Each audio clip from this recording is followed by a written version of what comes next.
सत्संगत जी, प्रेम से कहना धन्यकार जी।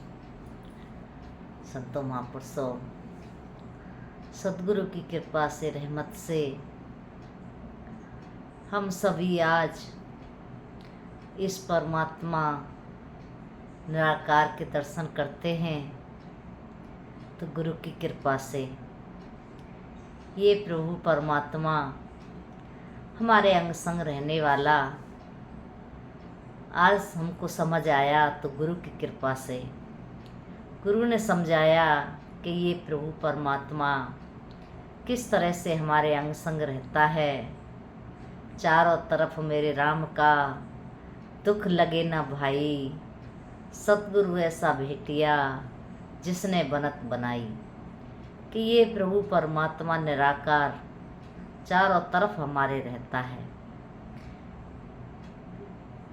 क्योंकि संतों महापुरुषों ये हर जगह मौजूद है। कहते हैं हरि व्यापक सर्वत्र समाना, प्रेम से प्रगट होय में जाना।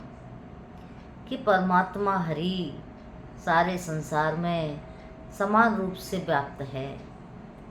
लेकिन जब सद्गुरु से प्रेम हुआ, सद्गुरु के चरणों में गए, तो ये परमात्मा हमारे सामने प्रकट हुआ।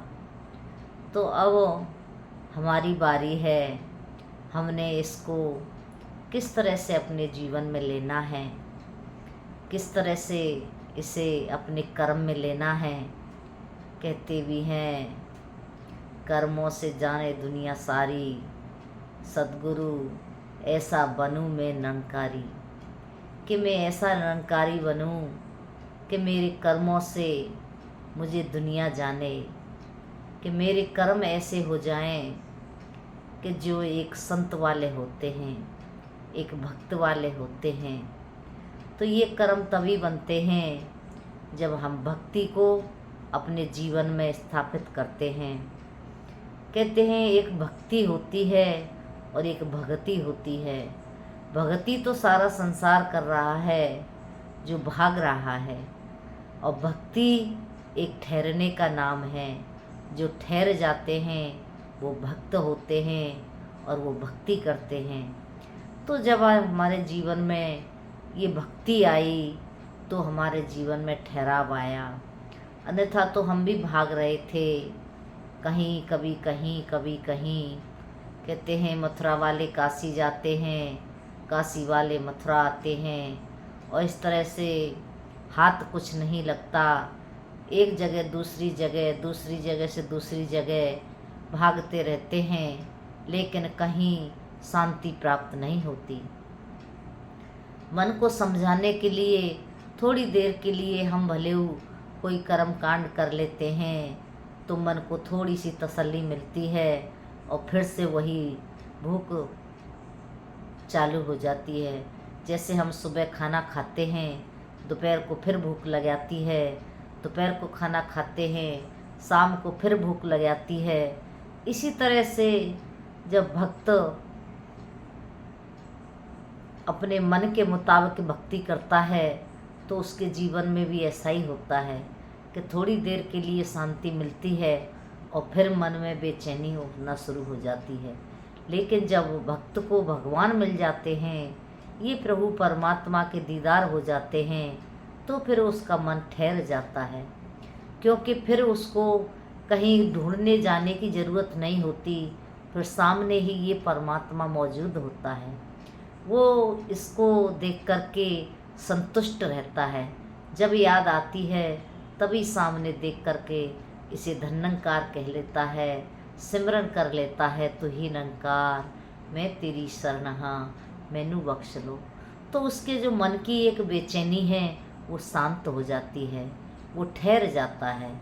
तो इसी तरह से गुरु ने ये सुंदर सा ज्ञान दे कर के हमारे जीवन में ये ठहराव आया। तो संतों महापुरुषों, आज हम बहुत खुश नसीब हैं कि ऐसे समय के सद्गुरु मिले जिन्होंने हमारा रिश्ता इस प्रभु परमात्मा ब्रह्म के साथ जोड़ा, और जोड़ करके हमें कर्म भी बताए कि कर्म क्या है। कि संत जना की सेवा बाजो, इससे ऊंचा ऊंचा कर्म नहीं। अंग संग प्रभु को देखो, इससे ऊंचा धर्म नहीं। कहते हैं संतों की सेवा करना, इससे उत्तम कोई कर्म नहीं है। और इस प्रभु परमात्मा निराकार को अंग संग देखना, इससे ऊंचा कोई धर्म नहीं है। तो जो धर्मी बनते हैं उनको इस परमात्मा को धारण करना चाहिए कि अंग संग रहने वाला ये कहीं दूर नहीं है। जो जिसको धारण कर लेता है वो धर्मी कहलाता है। इस परमात्मा को धारण करके तो संतों महापुरुषों आज ये बनत हमारी बनी तो गुरु की कृपा से बनी। गुरु ने हमको ये समझाया कि ये प्रभु परमात्मा निराकार तुम्हारे अंग संग रहने वाला। आज सद्गुरु ने इसका नाम निरंकार रखा तो हमारे जीवन में वो खुशी, वो एक भक्ति वाली महक वो अपने आप ही बन गई।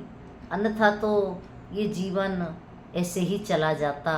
अगर गुरु जीवन में न होता तो ये जीवन बेकार हो जाता। कहते हैं बिना गुरु के इस जीवन का कल्याण होने वाला नहीं है, और जब गुरु जीवन में आता है तभी कल्याण होता है। एक बार कहीं कोई संत निकल रहे थे तो एक प्याऊ लगी हुई थी। उन्होंने प्याऊ पे पानी पिया और रामा कृष्णा हुई तो पूछ लिया उस पानी पिलाने वाले को कि आपके गुरु कौन हैं। तो कहने लगे गुरु क्या होता है, गुरु कौन होता है। तो सत्संगत वो कहने लगे ओहो ये तो बहुत बड़ा पाप हो गया मुझसे, मैंने निगुरों के हाथ का पानी पी लिया। तो वो महात्मा सोचने लगा कि मैंने इतनी भक्ति की, पूरा जीवन मैंने पूजा पाठ किया, इतना धर्म कर्म किया, लेकिन फिर भी मेरा जीवन को धिक्कार कह रहा है, मेरे जीवन को बेकार कह रहा है, क्योंकि उसके जीवन में कोई गुरु नहीं था।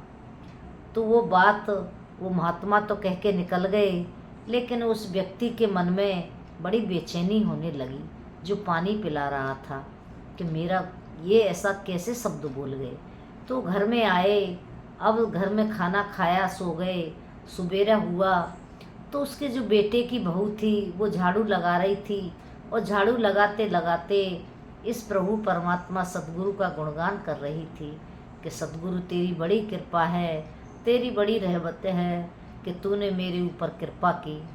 तो कोई भजन गा रही थी तो वो व्यक्ति सुनने लगा, कहने लगा एक तो वो कल था जो कह रहा था कि मैंने निगुरे के हाथ का पानी पी लिया, गुरु की बात कह रहा था, और आज ये बहू है ये भी गुरु की बात कह रही है, बात क्या है। तो उसने पूछ ही लिया कि बेटा ये गुरु क्या होता है। कहने लगी पिताजी गुरु के बिना भक्ति नहीं होती, गुरु के बिना हमारे जीवन का उद्धार नहीं होता, गुरु हमको परमात्मा के साथ मिलाता है। कहने लगे तुम्हारे भी गुरु हैं कि हाँ मेरे भी गुरु हैं। कि कौन हैं, मेरे गुरु मेरे पिताजी हैं। कहने लगे कि तू मुझे लेके चल। तो वो लेके जाती है और जा कर के वहाँ पहुँचते हैं, दरबार लगा है, सत्संग हो रहा है। तो वो सब पहुँचते हैं तो देख कर के समधी को गुरु महाराज गद्दी से खड़े होते हैं। तो फिर वो व्यक्ति कहता है नहीं नहीं महाराज आज आपने खड़ा नहीं होना है, मैं रिश्तेदारी के नाते आज नहीं आया हूँ, आज मैं एक शिष्य के नाते से आया हूँ, आप मेरे ऊपर कृपा करो। तो उनको बैठाते हैं और जब इस प्रभु परमात्मा ब्रह्म का ज्ञान देते हैं और समझाते हैं कि इसी की भक्ति करनी है तो सत्संगत इसीलिए महात्मा कहते हैं गुरु दिखावे गुरु मनावे, गुरु ही प्यार सिखाता है। बिना गुरु के जो भी भक्ति करता फिर पीछे पछताता है, वो पीछे पछताता है बिना गुरु के जो भी करता है, क्योंकि बिना गुरु के ये भक्ति सार्थक नहीं होती। तो कृपा करो संतों महापुरुषों, हम कितने सौभाग्यशाली किस्मत वाले हैं कि जिनकी कृपा से आज हमारे जीवन में ये भक्ति आई, गुरु की कृपा से ये प्रभु परमात्मा के दर्शन हुए।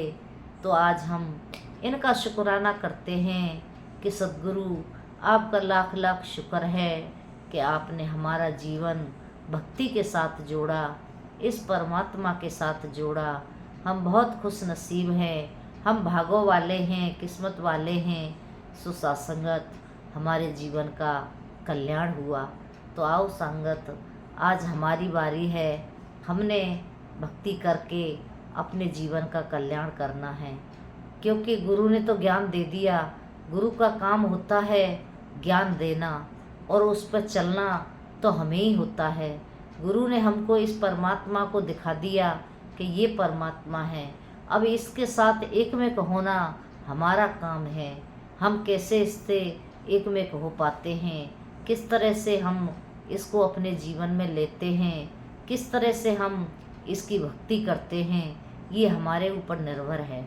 तो हमने इस परमात्मा के भाड़े में रह के, इसके भय में रह कर के भक्ति करनी है। कहते हैं बिन भय भक्ति न होए, बिन भक्ति न बेड़ा पार। कि बिना भय के भक्ति नहीं होती, और भक्ति के बिना बेड़ा पार नहीं होता। तो इसका भय हमारे जीवन में हमेशा बना रहे, हमेशा हम इसके भय में और भक्ति करते रहें। तो कृपा करो संतों महापुरुषों, सद्गुरु की बड़ी कृपा है, रहमत है, जिन्होंने हमको इस ब्रह्म प्रभु परमात्मा से जोड़ के हमारी आत्मा का रिश्ता आज इस प्रभु परमात्मा से जोड़ा। तो हम परिवार में रहते हैं, समाज में रहते हैं, हमने अपने जीवन को बड़े सुंदर तरीके से जीना है। कहते हैं 5 चीज़ों से दूर रहना है, काम, क्रोध, लोभ, मोह, अहंकार। कि इनसे दूर बने रहोगे तो जीवन का कल्याण हो जाएगा, क्योंकि गुरु मुक्ति का दाता होता है, और इन 5 से मुक्ति सद्गुरु देता है। जब हम गुरु के चरणों में समर्पित होते हैं तो ये 5 किनारा कर जाते हैं। तो इनसे हमको अपने आप को बचा के रखना है, और हमेशा निम्न भाव से, प्रेम से, आदर सम्मान से हर संत का सत्कार करते हुए, सत्संग करते हुए, सेवा करते हुए अपने जीवन का कल्याण करना है। तो दासी इन्हीं शब्दों से आपसे क्षमा चाहती है। दातार कृपा करे, रहमत करे, हर संत के जीवन में ये भक्ति बनी रहे, ये सद्गुरु का प्यार बना रहे, और ये ज्ञान बना रहे, कोई भी इससे दूर ना हो। क्योंकि कहते हैं अभी तो नाव समुद्र में, ना जाने आगे क्या होए। अभी कहते हैं कबीरा गर्व ना कीजिए, अभी तो नाव समुद्र में, ना जाने आगे क्या होए। कि आगे का कोई पता नहीं है, आगे क्या होने वाला है। तो सच्चा बादशाह कृपा करे, रहमत करे कि हम सेवा, सुमरन, सत्संग हमेशा करते रहें, गुरु के चरणों में जुड़े रहें। यही अरदास प्रार्थना। कहते हैं पानी भरे पनिहारियाँ, रंग बिरंग घड़े, भरे आ उसका जानिए, जिसकी तोड़ चढ़े। कहते जिसकी तोड़ सद्गुरु के चरणों में निभ जाती है, उसके जीवन का कल्याण हो जाता है। तो हमारी तोड़ सद्गुरु के चरणों में निभ जाए। आज संत महात्मा सेवा में लगे हैं, समागम आने वाला है, किस तरह से मैदानों में सेवा हो रही है। कहते हैं कि जब गुरु का दरबार लगता है तो सारे देवता वहाँ सेवा करने के लिए आते हैं। तो आओ संतों महापुरुषों, आज ऋषि मुनि देवता सभी लगे हुए हैं सेवा में, सद्गुरु की सेवा कर रहे हैं। दातार कृपा करे हमारा भी जीवन सेवा, सुमरन, सत्संग के साथ व्यतीत होता चला जाए, और इनके चरणों में हमेशा लगे रहें। यही अरदास प्रार्थना प्रेम से कहना। धन्यवाद जी।